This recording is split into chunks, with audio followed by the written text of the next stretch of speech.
y'all. Peace. Welcome back to another Chit Chat. I just wanted to come on real quick. Gosh, that was 2 minutes in, huh? And talk a little bit about a few things going on. I hope you're well. I've been busy as usual, but wanted to take a moment to get some stuff off of my mind, I guess. Or not off of my mind, just share some things that, came up. It's been a really wonderful, deep week with just a lot of jewels, dropping here and there from the celestial, divine,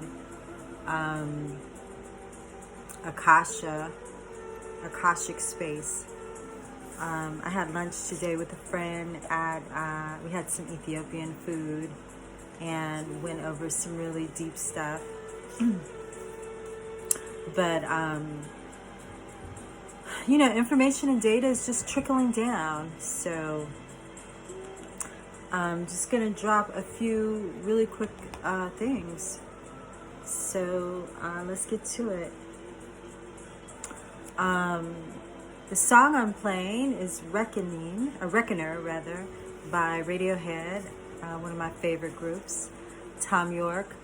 And that is sort of the theme of what I guess I sort of, have felt is on its way, it's coming. And a lot of people have sort of talked about it. There's a reckoning in process. There have been a lot of factions that continue to, try to win this thing. It's like, how do I say it? It's these factions that have aligned themselves with service to self shadow energies, and they really feel that power can be gained through usurping others' free will, harvesting people's energy, projecting their misery and I'm sorry, I know this is a politically incorrect word to use these days, but their retardation, and that's literally what it is. It's a retardation in their spiritual and mental development. And they think that they can win this war or whatever. They think that they can win, this external power because it's a bigger issue than them. It's something that's been happening for a while. So the reckonings are in process. A lot of stuff will be coming down soon.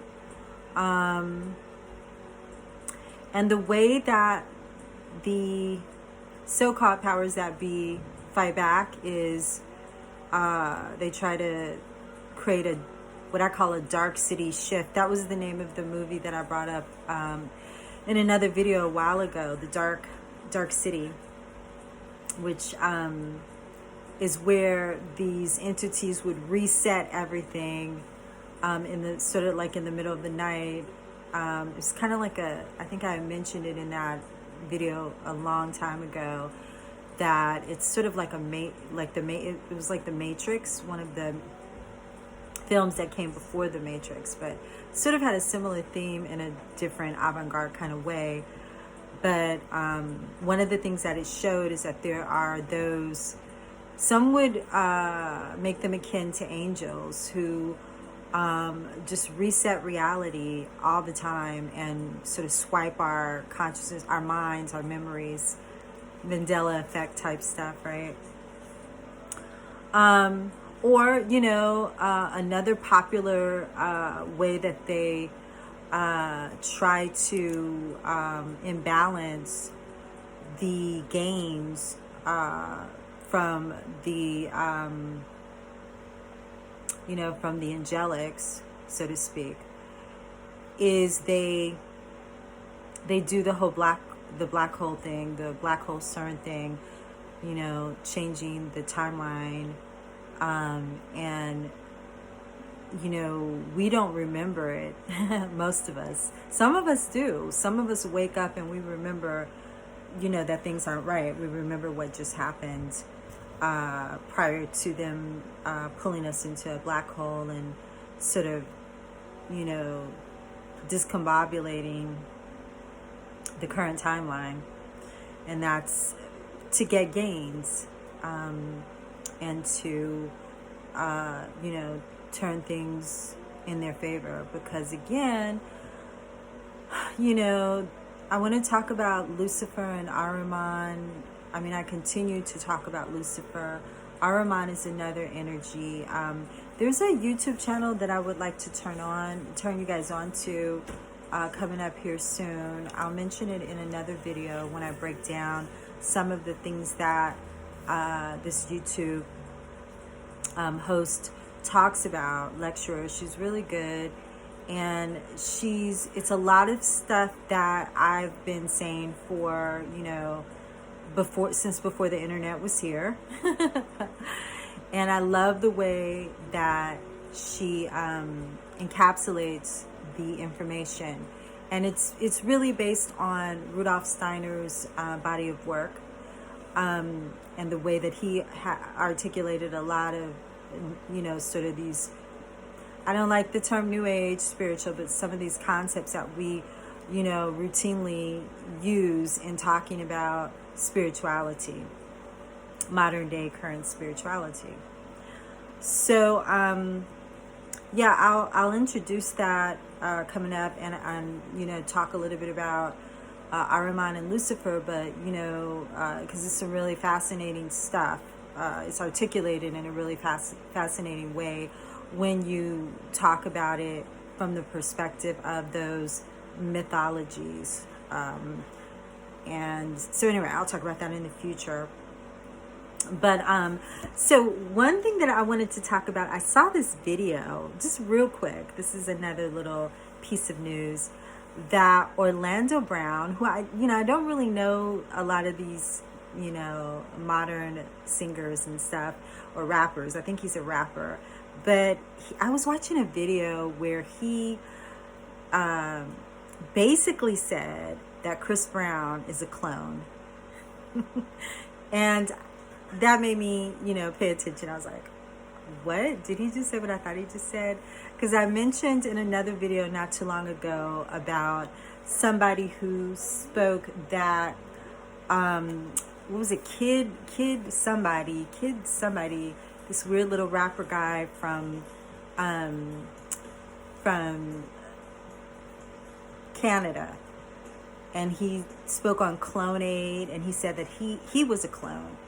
And I'm going to go back in on clones coming up real soon, because I wrote another essay last week, a short essay about it was actually sort of like a journal, because again, I've been on clones for at least a good 12 years now, like talking about them and experiencing things in my metaverse space, my meta space, prior to that being a coined term again in modern current culture, like it being a trendy concept. So I thought that was interesting. And one thing that came up, because again, all these things, I love the way things are occurring in synchronicities right now. It's really, really nice. It's really exciting. So before I was watching that, I was actually thinking about clones, maybe yesterday, day before, I can't remember the exact day. But I had this thought that the clones are being infiltrated by the prototype host, and to really get deeper into this, I'm going to tell a story on another video, maybe tonight, maybe I'll do another one, a little tired. It's kind of late. But my personal experience with clones and the dream that I had many, many, many, many years ago, 10 years ago, where I called a family member up and told her about the dream. And again, this was before clones were like all up in the movies like Westworld and etc. So it was prior to, the explosion of information about clones and using it as like a subject matter. But yeah, the thought was, like, what if the host or the actual prototype, the original, mold has somehow infiltrated. It's kind of like, I don't know if you guys have ever heard about, like, this was a long time ago too, when they would have these stories about people who had received an organ from an organ donor prior to their death, and then that person would have memories of the dead person who had donated the organ. It's really creepy, right? But not really when you think about it, because again, I've been talking about the concept of genetic memory and cellular memory, from like decades ago, when people thought I was crazy, but I experienced it. I've experienced cellular memory for a very long time. So what if the clones are waking back up to, what if the donors of the clone phenomena are waking back up inside of the clones and sort of infiltrating, their reality, and making the clones, do a lot of questioning and a whole bunch of other stuff about the nature of their reality. So I think that's very possible. Matter of fact, Spirit told me, I sort of channeled to me that is definitely happening and will continue to happen with the onset of all these clones, that they are really but they've mass produced for a while now, at least since 2012. And then one other thing, because again, I'm going to keep this short, down to 20 minutes, is what was it? I think it had to do with Lemuria and a lecture that I was listening to, that again is something that I've been familiar with for very, very, very long.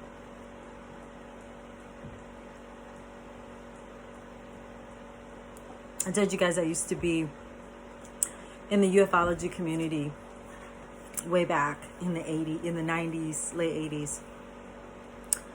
But the lecturer was talking about Lemuria and the divine feminine being a primal source, a primary source of articulation for the world, really, and like they were basically the original, kind of like and she was speaking on how too the oracles of Delphi, which I've always related to, just oracles in general, how they had a sort of similar function in ancient Greece, Phoenicia. And so to go back to Lemuria, which predates Atlantis, Lemuria was more of a feminine aspect, or feminine aspected reality, history, epic, right? And so anyway, the divine feminine, I love the way that she put it. The divine feminines were directly channeling this celestial creator energy through the womb. And at some point, the evolution moved to their becoming male oracles. And there were a faction of the society that did not like the change of male oracles because they were articulating something different, or it was just like a different expression. And then others that did like it, that was sort of like the new thing. And there was sort of like a warring between those two, traditionalists versus, progressivists maybe.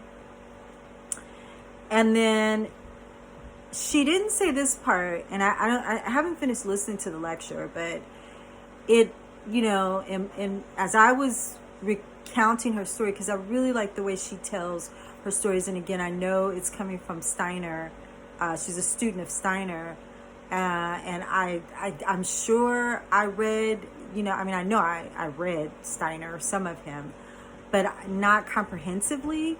He was just a part of the body of knowledge that I came in contact with all those years ago, decades ago, along with Madame Blavatsky, Theosophy, and Steiner's movement was called, I can't even remember all that stuff, but I know I did come across and studied Steiner's body of work.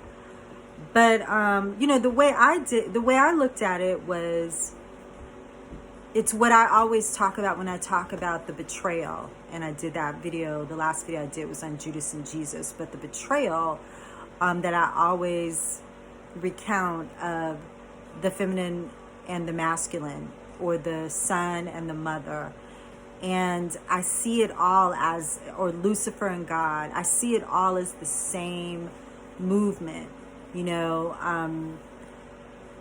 especially, again, I've talked about Aset and Heru. There's a mythology, a Kemet mythology, of this one instance where Heru basically rebelled against, and actually struck out against his mother, Aset. And this is at a time when they were both fighting Set, his uncle, to avenge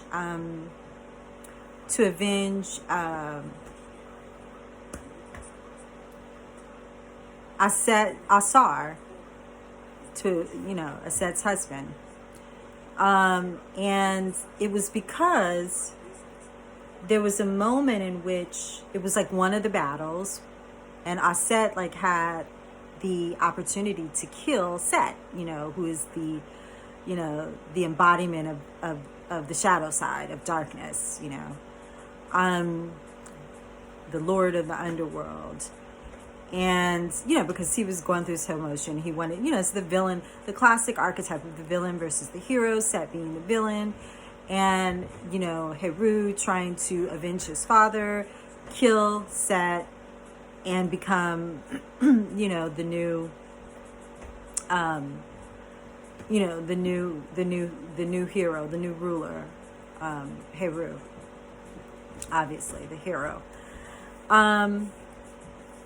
But in this particular episode, they were fighting a battle, and of course, Aset is Set's sister, right? And so she hesitated at a moment when she could have delivered one blow that would have killed him. And she hesitated because smooth talking Set, pleaded with her. You could just see this in a film, right? He pleaded with her, or reasoned with her, or said something to her. I can't remember exactly how it goes. That was basically, that made her pause. And, maybe it was empathy. I can't remember the exact, emotion, or, what it was that made her, stop and pause for a moment. And in that moment, he like got away or something. And Aset was there at the scene too, and he got angry because his mother did not strike the blow. She had like compassion and empathy. It's like, this is this is my brother. And maybe he went back and told the story from a more realistic perspective. Like, imagine Lucifer in the moment that you're about to destroy him, giving you his side of the story in a victimized state of how and why he betrayed God or whatever. And so in that hesitation that she had, Heru actually, I think he chopped her head off. That's what I want to say. I want to say he chopped her head off, and they had to replace her head with something else that maybe became, I feel like it's been so long, guys. I got to go back and read all this stuff. I can't keep the memory of all this. I've already done my initiation and my education and all that, and I'm on to mysticism, so I can't, hold all that in my intellect. It's embodied in my oracle body, the memory of all those stories, and it comes out now creatively in my own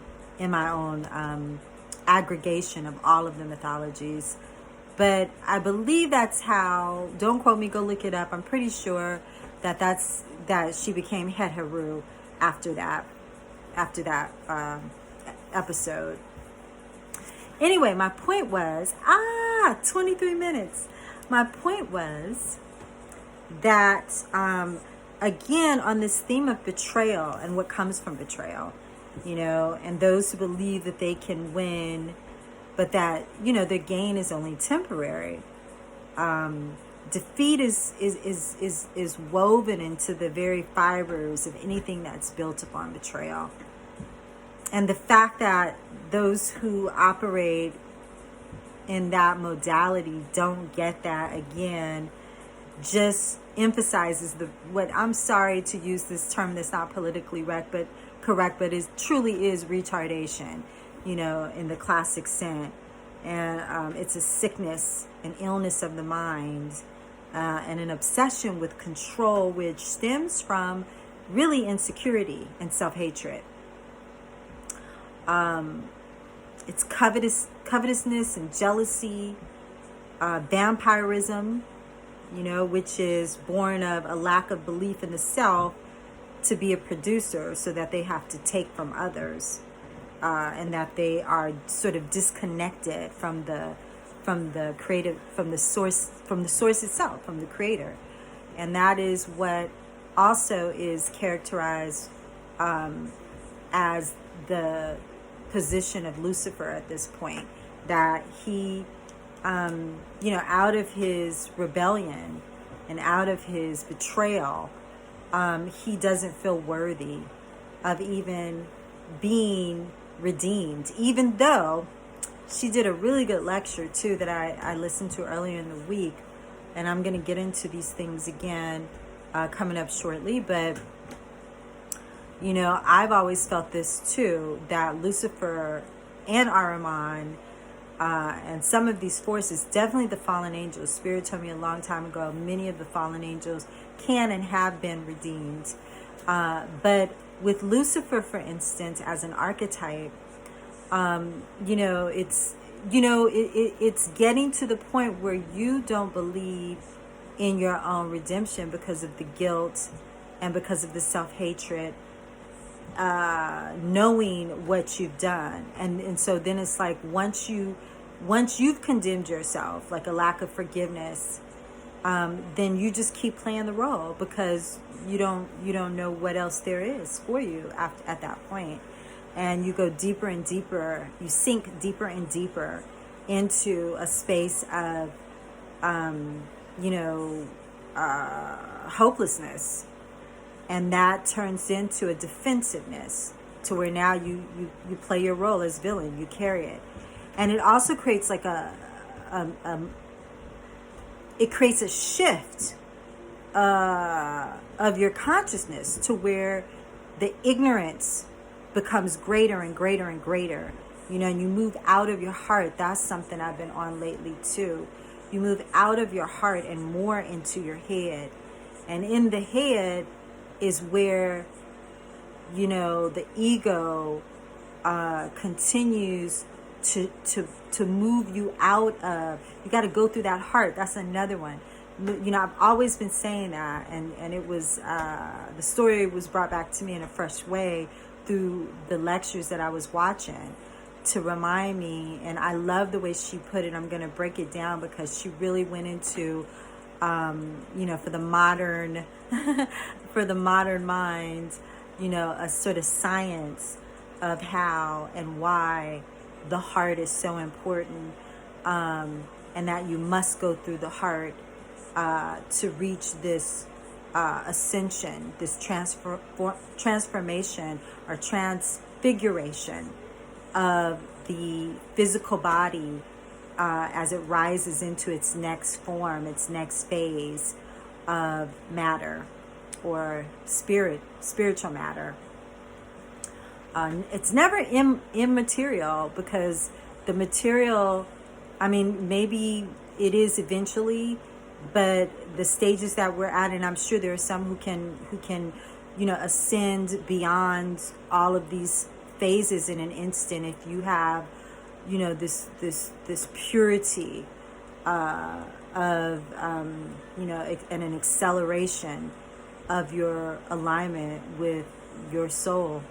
I'm not saying that it can't be done, but it appears that the way that we are ascending transfiguratively is, you know, again, using the Christos energies, is, you know, we are reconfiguring the base materials. It's an alchemy. It's an alchemy of the soul that, you know, transforms the material into a finer substance. And anyway, I know I'm not articulating it real well, but I'm gonna do a series on that and talk a little bit more, because that's something that really is an exciting thing to talk about, and it really goes into the Christian thing too, of a lot of things like the rapture, you could say, the cultures that have quote unquote disappeared. Like there's a mythology about is it the Mayans who disappeared? Mayans or Incans? There's also a story I used to read to my kids when they were small about these slaves in on the plantation years ago. It was called The People Who Could Fly, and there's this mythology that there were some who used to just disappear.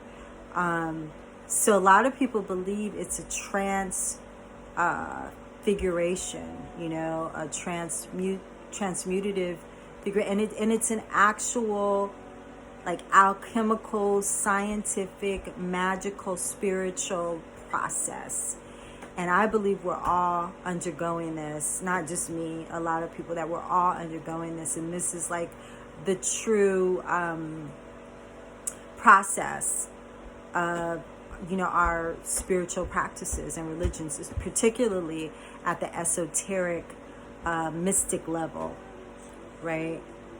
So anyway, I'm gonna, you know, get more into that a little bit later. But again, I just wanted to share a few topics, and the main theme is the weather spiritually that I've had over the last few days is the reckoning. There is a reckoning occurring. We are moving into this justice type energy where you're going to start seeing a lot of people come out and, you know, provide information that begins to balance the scales. And, you know, those who are aligned with shadow, they have had their opportunity.